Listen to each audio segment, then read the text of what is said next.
Hi ladies, welcome back to my channel. I'm Dana with Wigs by Dana. Often I hear when clients first try on a wig is that it's too poofy, it's too thick, or even worse, it feels just like a helmet. So we want to eliminate that poof today, and I'm going to show you a few tricks on just how to do that.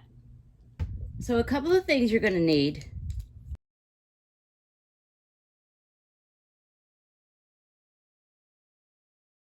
Pin that up.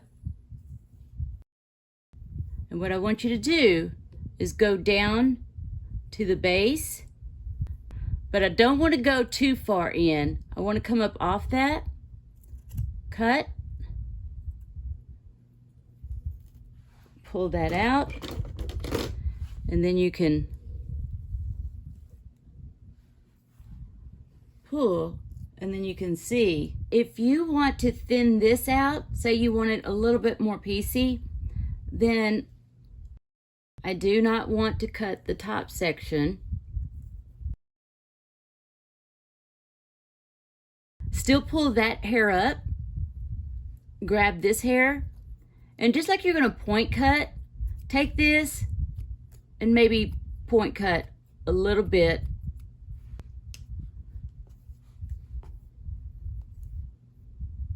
The thinning shears just keeps it soft rather than having a hard, blunt line. That is the key thing, more so than anything with wigs, is to keep the cut as soft as possible. And do a little at a time. That's very important. Now I want to show you with the thinning comb. Let's pull this top section up.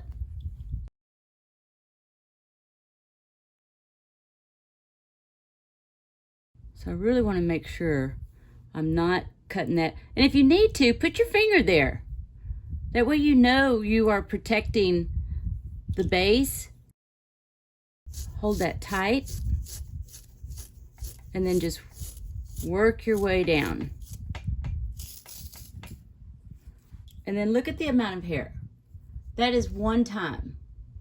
So you can do a lot with either the thinning shears or the thinning comb, and that's only one time. Now I did it a few times with the other one, so I'm going to leave that like that because I want to look at it and see if that's enough. Not near as bulky. All right ladies, here's the results after thinning out the Angelique. I did it on one side only. As you can see, this is still very thick. This is the way it came right out of the box. This is more like my natural hair. I also did the bangs, so I like how that's a little bit softer, not so heavy, and more like my own natural hair would be. So I hope you enjoyed these tips. If you like this video, be sure to like it and keep an eye out. I'll have more on the way. Thank you again. You be blessed and stay beautiful.